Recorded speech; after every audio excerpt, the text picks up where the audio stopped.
Hello, ladies and gentlemen, and welcome back to Georg Mack Plays the Classics. Fester's Quest. How I hate thee. Let me count the ways.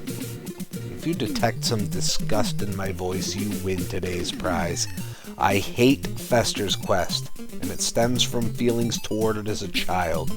Imagine my fury when I got a Game Genie and tried to get codes to beat this game that weren't there. The alien invasion has succeeded in abducting life on Earth and replacing it with extraterrestrial fauna. All except the Addams family, that is. Gomez has to protect his family, so it's up to the powder-white, bald, insane Uncle Fester to stop moonbathing and save the day. The first thing you should notice is that the play screen looks like the interior buildings in Blaster Master. This is the reason I was so excited for Fester's Quest as a kid, because I was expecting a continuation of Blaster Master exploration. What you get instead is an incredibly linear experience that is exacerbated by non-stop enemy spawning. That wouldn't have been terrible, but the amount of shots required to destroy each enemy can become ridiculous.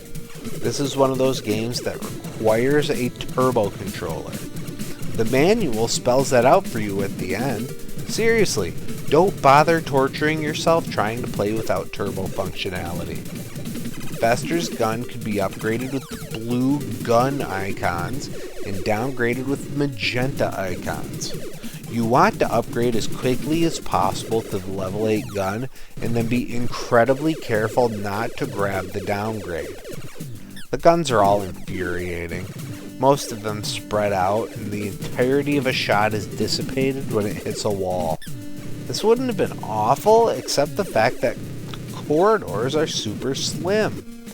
Pair that with constantly spawning enemies and you have a recipe for disaster. You also collect money, light bulbs, and keys. Money is used to buy hot dogs for $5 each, which replenish health. Light bulbs light up the underground, which is the connective tissue between overworld areas, and also the annoying cramped areas that make the gun ineffective. Keys open doors to houses where members of the family give you special items. They also open 3D mazes that lead to boss battles. The boss battles are all pretty terrible. They're reminiscent of the Blaster Master bosses, but they're just bullet sponges. The pattern of find the weak spot, chug potions when your health gets low, or chug invisibility potions until you unload hundreds of bullets and finish it off. If you die, and you will die, you don't lose your weapon levels. You don't even lose your items. You just have to start back at the beginning and drudge through the entire path you've taken up until that point. It's not terribly long, but it's terribly boring. And the constant enemy spawning, you're liable to die again before you make it back to where you were. The final area is in the spaceship, which pits you against more ridiculous bullet sponges. Then the final boss. Oh, the final boss. I took a save state at the beginning of the battle because I was not willing to walk the whole game back. I finally settled on blasting away with all my missiles to start things off in order to win. I will note that I beat this game legit back in about 2010.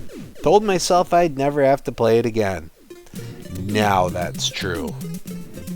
When it comes to grading Fester's Quest on NES, graphics get a 1.0. Everything looks blobby and bad. The bosses are the only things that look relatively cool. Sound gets a 2.0. The music is the best thing Fester's Quest does. That's the best thing I can say about the game. Gameplay gets a 0.5. The gunplay is terrible, and that's what this game is. Difficulty gets a 1.0. Continues are unlimited, but starting from the beginning when you die is infuriating. Fun factor gets a 0. This game is absolutely not fun. Don't play this crap. Overall, Fester's Quest earns a 0.9 and gets a D. It should really get a 0.0 because it's garbage, but there is enough there to be given something. Well, that's going to do it for me for today. Please make sure to like this video. Let me know how much you hate Fester's Quest in the comments. And please subscribe to Head Drop Productions here on YouTube, because we want you here for each and every video we release, because it is your destiny.